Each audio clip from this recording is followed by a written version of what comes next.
Então veja, o que o Trump está sinalizando é o seguinte: primeiro, Brasil, você não tem força para nada, não tem musculatura para tentar se livrar da lama onde você se meteu, Brasil. E outra, China, tamo junto.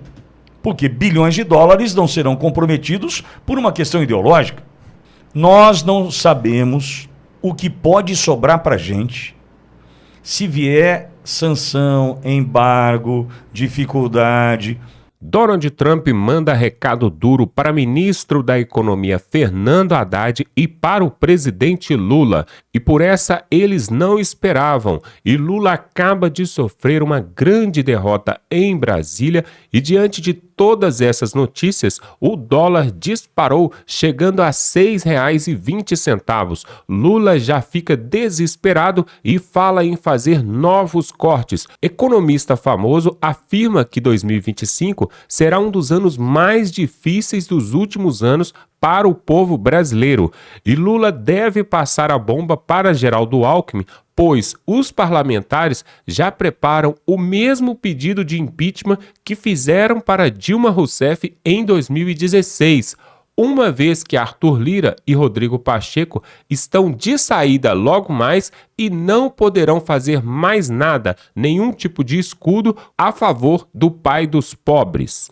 O presidente eleito dos Estados Unidos, Donald Trump, citou nesta segunda-feira o Brasil como o exemplo de país com excesso de tarifas alfandegárias sobre produtos americanos e disse que vai impor um tratamento semelhante às exportações estrangeiras. Nós vamos tratar as pessoas de forma muito justa, mas a palavra recíproco é importante. A Índia cobra muito, o Brasil cobra muito. Se eles querem nos cobrar, tudo bem, mas vamos cobrar a mesma coisa, disse Trump durante entrevista coletiva realizada em Mar del Lago, em Palm Beach, na Flórida. Desde a campanha presidencial dos Estados Unidos, da qual saiu vitorioso em novembro, Trump vem reiterando promessas de aumentar tarifa sobre produtos chineses e criar ainda outras novas sobre os demais países. O republicano disse nesta segunda-feira que as cobranças tornarão o país mais rico e descartou um potencial aumento da inflação com encarecimento de produtos cruciais, como, por exemplo, a fabricação de automóveis. Não tivemos aumento da inflação no primeiro mandato e impomos muitas tarifas e várias coisas no aço. Nosso país está em déficit, como todo o mundo, disse ao lado de Ronald Ludwig, indicado para chefiar a política comercial do país. O presidente eleito dos Estados Unidos, Donald Trump, disse ontem que aumentará a taxação para países com tarifas elevadas para produtos norte-americanos. Trump citou o Brasil e a Índia como exemplos. O republicano deu a declaração a jornalistas na sua residência em Mar-a-Lago, na Flórida. Trump, ao afirmar que tarifas para produtos estrangeiros fariam dos Estados Unidos uma nação rica, afirmou o seguinte: abre aspas, se eles quiserem nos cobrar, tudo bem, mas vamos cobrar de volta, fecha aspas. Durante a campanha Casa Branca, Donald Trump prometeu taxar produtos chineses e outras exportações estrangeiras quando tomasse posse. Porém, é a primeira vez que o republicano fala em aumentar as tarifas diretamente ao Brasil. A citação à Índia indica uma mira do presidente eleito a países do BRICS, mais uma vez, o Brasil, Índia, China, Rússia e África do Sul. Trump ameaçou taxar os produtos de países do bloco em até 100%, caso eles insistam em criar uma moeda própria para não utilizar o dólar no comércio internacional. Apesar das ameaças de taxas a países como o Brasil, Trump não falou sobre a taxação prometida à China durante a campanha. Em vez disso, buscou uma aproximação ao elogiar o presidente Xi Jinping durante a fala em Mar-a-Lago. Abre aspas. China e Estados Unidos podem resolver todos os problemas do mundo. Fecha aspas. Bom, vamos lá. Algumas coisas importantes. Primeiro, quando teve o problema da soja, preço da soja, tal, não sei o que, tal, a China, do brother do Lula, o Xi Jinping, comprou soja da onde? Estados Unidos. Ou seja, por que eu estou lembrando desse negócio? Comprou 207 milhões de não sei o que, tal, dos Estados Unidos. Bogo, não tem amizade, meu. Eu estou falando de negócio. Eu estou falando de bilhões e bilhões de dólares envolvidos numa relação entre Estados Unidos e China. Ou seja, não tem aquela história assim, eu não gosto do Xi Jinping, então eu vou dar uma ferradinha. Não tem isso aí, você não esquece. Isso aí o Trump está olhando para o negócio e falou assim, bom, esse cara precisa ter perto, esse cara precisa conectar aqui. Lula, quem é Lula? Significação marginal zero, segundo a economia. Quem é o Brasil? O Brasil hoje está com o Maduro, o Ortega, o Canel em Cuba, com o Kim Jong-un, com o Putin e com o Xi Jinping, mas ainda toma um boné do cara. Ferra esse cara. Ferra. Quer ver quem é o Brasil? Pega aquela foto do Alckmin com aquele monte de X, assim, sabe? Hezbollah, tchau. Fatah, tchau. Lembra? Esse é o Brasil.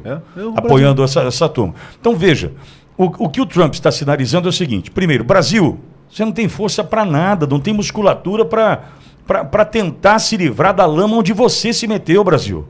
E outra, China, tamo junto.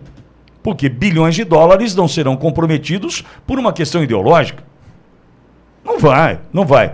Agora, mais uma situação. Taxação de produtos, Paraná. Nós não sabemos o que pode sobrar para a gente se vier sanção, embargo, dificuldade. Eu já disse aqui. Segura o diesel, vai. Não manda o diesel, não. 30% do diesel que a gente, é importado. 30%. E tem mais, Pitone. Tem gente que fala assim, mas se os Estados Unidos fizerem isso conosco, nós vamos fazer com eles também. Quem que é o Brasil para querer enfrentar os Estados Unidos? Gulliver. Você vai querer bater de frente com o cara que manda no mundo. E outra coisa, hein? Olha, é que o nosso está na reta também, né? E muito na reta. Mas eu estou muito curioso para ver esse mandato, essa administração do Trump, viu? Porque o que ele vem anunciando... Para o quê? Desculpa, eu não entendi. A administração do Trump. Porque o que ele vem anunciando, que ele vai fazer no mundo, as atitudes, pode ver que vários líderes mundiais já estão procurando o Trump, tomando outras atitudes no mundo. O Maduro já esse tempo que passou... Já pediu desculpa. Deu uma regada daquela grande. Então, se ele implementar, e não tenho dúvida, né? Porque já está com uma idade avançada, já teve a experiência do primeiro mandato, ele sabe que está em jogo. Então, vem para mudar e vários reflexos, acho que impactarão aqui no Brasil. Viu? Gugu, o Nine, aliás, João, eu não sei se vocês repararam, o cara saiu do hospital depois de tirar um dreno, uma hemorragia, um dreno, e mais um não sei o que lá. Primeiro ele fez a trepanação craniana, adorei, isso aí foi um negócio surreal. Eu queria, é quase um canguru perneta. Não é? Hein, Pingo? Lembra? Da Magda e do Caco Antibes? Fizeram quase um canguru perneta. Você não sabe o que é isso, João? Não. O João não sabe o que é um canguru perneta. Outra época. Canguru perneta é quase que uma trepanação. Uma trepanação craniana. Boa, obrigado. Você quase me assustou agora. Se dividir silabicamente pode me dar um problema. Canguru perneta é uma coisa entre quatro paredes. Enfim. Um canguru perneta. Assiste, busca nas redes sociais. Sai de baixo. Sai de baixo, você vai entender o que é um canguru perneta. Faz tempo, hein? Faz tempo. Quase 30 anos. E aí o Lula sai de uma trepanação craniana com um vigor assustador. Né? Assustador. Enfim... Aí ele sai, faz as declarações, o dólar sobe, aí tem o corte de gastos que não vai dar certo, reforma tributária que é um escárnio, não sei o quê. O mercado reage. Veja, o Lula e nada é a mesma coisa. Discordo. Agora, do ponto de... Discordo, porque nada é melhor. Ok. O Lula e nada é melhor. Eu já refiz, obrigado. Okay. Lula e nada é melhor, entendo. Mas, veja, é uma declaração de um presidente... de um país aqui, de baixo, pouquíssimo impacto. Quem está pagando o preço somos nós. Mas mundialmente, prender um general que não pode ser preso. O que mudou para o planeta? Nada. Aqui no Brasil, caos total, uma situação, né, mais uma justiça justiceira, aquela coisa toda. Mas aqui, o que nós estamos vivendo nessa floresta que a gente vive aqui, reflete aqui. Não sei se eu estou sendo claro. Agora, Trump, uma mexidinha de peça do cara, lá, com relação à administração que você está dizendo. Por exemplo, Se de fato o Elon Musk entrar para cuidar, para identificar o Deep State, para fazer a máquina andar, para fazer com que o aparelhamento se dissolva, acabe dentro do governo americano, isso chacoalha o planeta. Isso chacoalha o planeta. Marco Rubio, cuidando das relações exteriores. Um cara que odeia Nicolás Maduro. Odeia. Odeia Ortega. Eu não estou exagerando, não. Marco Rubio, que é amigo do Duval, inclusive, odeia isso aí. Ou seja, o cara vai entrar para fazer relações exteriores com quem? Então, percebe, eu vejo, nesse sentido, Boa, que uma peça mexida, mal mexida aqui, impacta só para nós. Mas Trump, uma peça bem mexida lá, é para o planeta, Boa. O Lula, eu lembrei agora, sabe quando nós estamos na rua e vem às vezes aquele cachorrinho vira-lata, pequenininho, fica latindo e bravo pra caramba? É o Lula. É aquele cachorrinho vira-lata que fica latindo pro Trump, pros Estados Unidos, né? Foi lá mexer com a questão da desdolarização e tirar o dólar como fonte ali, como da economia mundial. A hora que apertou, a Rússia já veio e falou, não, isso é coisa do Lula, isso é coisa do bêbado lá, isso não tem nada a ver com a gente. Quer dizer, todo mundo, o mundo inteiro acompanhando e vendo os reflexos que podemos ter, e o Lula querendo inventar, brigar, bater com os americanos. Agora, Pitoli, essa questão do Brasil para impactos, o Trump não precisa se envolver diretamente para dar uma sacudida aqui, não. Ele passa para um secretário, para um assessor, fala, mexe lá. É a mesma coisa que você chegar aqui para o João e falar, João, muda aquela tela de lugar, passa ali. Quer dizer, sua cabeça está no foco principal aqui no programa e pede para o João, para mim, para alguém aqui, ó, dá uma mudadinha aqui no microfone. É uma analogia que eu faço com a questão do Trump. O Trump não precisa perder 5 minutos de sono. Vou dar 2 exemplos aqui. Imagina se um assessor do Trump falar assim, olha, vamos expor o que o Carvajal sabe a respeito dos países da América Latina? Narcotráfico, dinheiro do narcotráfico para os países, para as eleições. O que não acontece vindo num depoimento do Carvajal? Outra situação. Imagina levantar o que esses caras, Pitoli, aqui eu não vou ser específico, até por prudência, né? Mas imagino que algumas pessoas da alta cúpula do Brasil, se forem expostas, se levantarem o que tem nos Estados Unidos investidos de imóveis, sabe aquelas pessoas que ganham 40 mil por mês, que é um baita de um dinheiro, né? Mas que anda com um relógio de 100 e na verdade troca, cada sessão ele está com um reloginho de 100, de 200, de 300, filho de pessoas também na Europa ou nos Estados Unidos, ostentando com tênis de $1.000, $2.000. Imagina se a conta bancária dessas pessoas, se o patrimônio dessas pessoas, porque país que é sério não vai atrás só do dinheiro que está no nome daquela pessoa, ele busca em toda a família, ele faz o cerco, tá? E é assim que se combate ao crime, porque o traficante, o bandido, ele não coloca no nome dele, ele coloca no nome de amigos, de parentes. Agora você imagina se o Trump vira não só nos Estados Unidos, mas para os países aliados. Posso dar um exemplo, Pitoli? Portugal. Imagina se levantar o que as autoridades brasileiras têm investidas em Portugal. Como é que justifica? Nós temos uma pessoa aqui no Brasil que investe muito em Portugal, mas muito. Escola. Estados Unidos também, tá? Então. Opa! Agora, eu tô dando 2 exemplos aqui simples. Carvajal, fazer uma delação e expor ao país. E o Trump vai apertar o cara? Eu acredito até que vai soltar. Tá? Até porque numa dessa ele mata 2 coelhos com um tiro só. Ele pega Maduro e pega o Lula. Ó, só libera o que o Carvajal sabe, faz a delação do cara. Narcotráfico, droga. E é um problema que interessa aos Estados Unidos. Financiamento de campanha eleitoral. Financiamento de campanha. Olha que simples pro Trump, uma besteirinha. Outra coisa, CIA, FBI, levanta que esses caras aí, ó, os 11, né?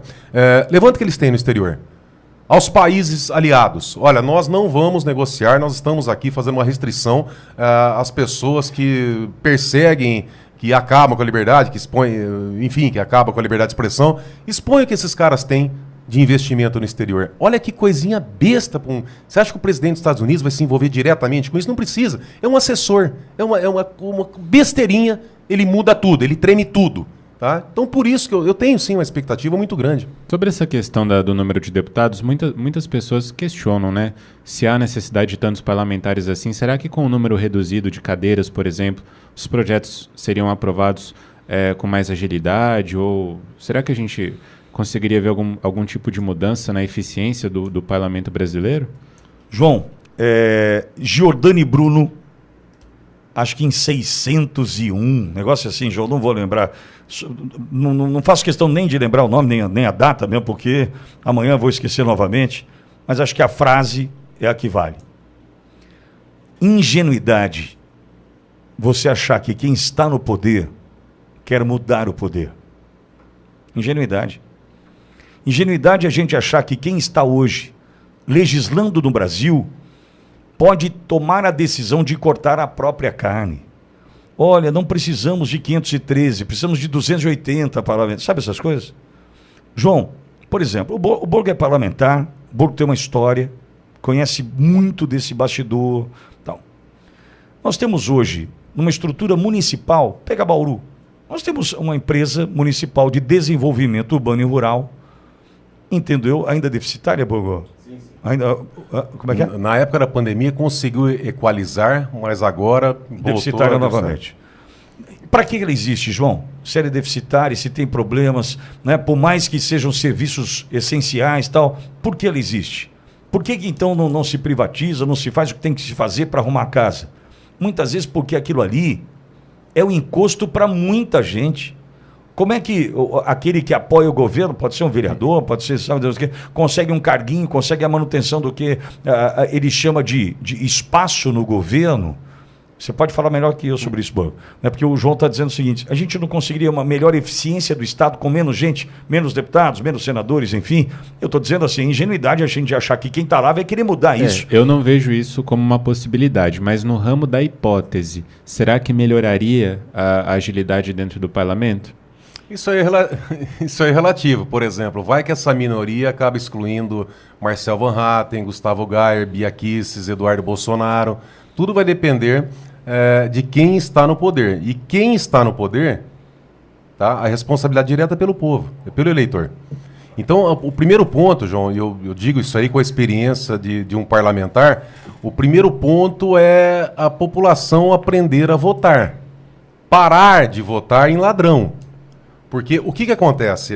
Isso vem muito da imprensa que acabou blindando o eleitor, sabe? E os políticos têm medo de falar nisso. O político tem medo, às vezes, de falar a verdade, porque fala assim, eu vou falar, eu vou perder voto. Menos voto. Nós temos que falar a verdade. Eu estou na Câmara Municipal porque 4 mil agora reeleito, porque 4.438.398 pessoas votaram em mim. Se o meu trabalho for bom, mérito para quem votou em mim. Se eu fizer besteira, a culpa é de quem me colocou lá. E assim como todo mundo. Só que o que acontece? Blindaram o eleitor da responsabilidade. O eleitor tem responsabilidade, sabe? Da participação no processo democrático. Alguém pôs o tiririca lá. Alguém colocou lá. Então esse cara, por exemplo, que colocou o tiririca lá, essas pessoas, milhares de pessoas, essas pessoas têm culpa, a gente tem que cobrar. Quando você encontra um vizinho seu, você votou em quem? Votou naquele ex-ladrão, bêbado, vagabundo? Você é culpado. Mas isso se tornou um pecado falar, sabe? Se tornou uma coisa errada. Você não pode cobrar quem vota e nós temos que cobrar. E realmente, Lula, Haddad e companhia podem esperar um braço de ferro de Donald Trump na questão de taxas, importações, tarifas, pois Donald Trump vai fazer de tudo para levantar a economia norte-americana e continuar sendo um país pujante, poderoso e muito à frente da China, o seu principal concorrente. E eles não vão poupar ninguém, nem mesmo o Brasil. Principalmente o Brasil tendo um governo que é comunista declarado, socialista e que é contrário ao país norte-americano, onde Donald Trump estará governando. Então, o povo brasileiro pode esperar fortíssimas emoções para 2025. Se algo não for feito quanto antes aqui neste país para retirar Lula ou, quem sabe, passar a bola para Geraldo Alckmin, esse país vai virar uma Venezuela o quanto antes, pois Donald Trump, Elon Musk e os outros demais secretários de Estado ali dos Estados Unidos vão fazer de tudo que for possível para beneficiar a economia norte-americana, que hoje foi totalmente aberta pelo Joe Biden e vários países estão se beneficiando disso. Mas Donald Trump vai fechar as portas e o Brasil que se cuide. E aí, Fernando Haddad e o próprio Lula já estão de olhos abertos. E aí, o que será que eles vão fazer para poder tentar sanar, para poder tentar estancar esse sangramento aí, principalmente no dólar, que está disparando cada vez mais, já batendo 6,20. E existem economistas, cientistas políticos também, que falam que até o final de 2026 o dólar vai bater a casa dos R$10. Tudo isso com base em quê? Com base na nova economia norte-americana, que será pujante, que vai acelerar aí, e os outros países vão ter que correr atrás. Quando o Donald Trump assumiu lá atrás, em 2017, em janeiro de 2017, o dólar estava na casa dos R$3,10. Quando o Donald Trump saiu em dezembro de 2020, no seu primeiro mandato, ele deixou a Casa Branca ali e o dólar batia frente ao real R$5,55. Ou seja, ele saiu de 3,10 e pulou para 3,55 durante o mandato de Donald Trump. Isso significa mais de 70% de aumento. Ou seja, se isso repetir agora, o dólar com certeza sai de R$6 e passa dos R$10. É o que estão falando os economistas. Por isso que tem uma enxurrada de dólar entrando no país e muitas pessoas estão pegando o real e mandando para fora, dolarizando o seu patrimônio. E por que nós estamos falando isso aqui num canal que é de política, que é de direita? Porque tudo isso vai afetar a economia e o bolso do povo brasileiro. Espere a inflação em 2 dígitos. Por enquanto está em 1, mas aguarde, pessoal, a inflação em 2 dígitos. Para quem não sabe o que é 2 dígitos, é mais de 10% de inflação. Isso é muita coisa. Só países de terceiro mundo, bastante subdesenvolvidos, operam com inflação de 2 dígitos. E depois, para reverter isso, é muito complicado. Alguns estão falando ali em Brasília que Lula está fazendo a festa, está fazendo mesmo ali uma verdadeira devassa em Brasília, na economia, para depois botar a mala nas costas e pular fora do barco e deixar a bomba para Geraldo Alckmin. Será mesmo? O que você acha disso? Coloque aqui nos comentários qual que é a sua opinião. Lula vai terminar o seu mandato, vai até 2026 e talvez até tentar uma reeleição ou não? Ele não consegue chegar até o final do seu mandato devido às suas questões de saúde e devido à economia que vai a cada dia de mal a pior. O que você acha? Coloque aqui nos comentários, quero saber a sua opinião e também, se você ainda não é inscrito nesse canal, está perdendo tempo, se inscreva agora. Para fazer parte dessa família é muito fácil e também é totalmente gratuito. Você clica aqui embaixo no botão inscrever-se e você vai se inscrever totalmente gratuito para receber os nossos próximos vídeos. Vamos ficando por aqui e até a próxima.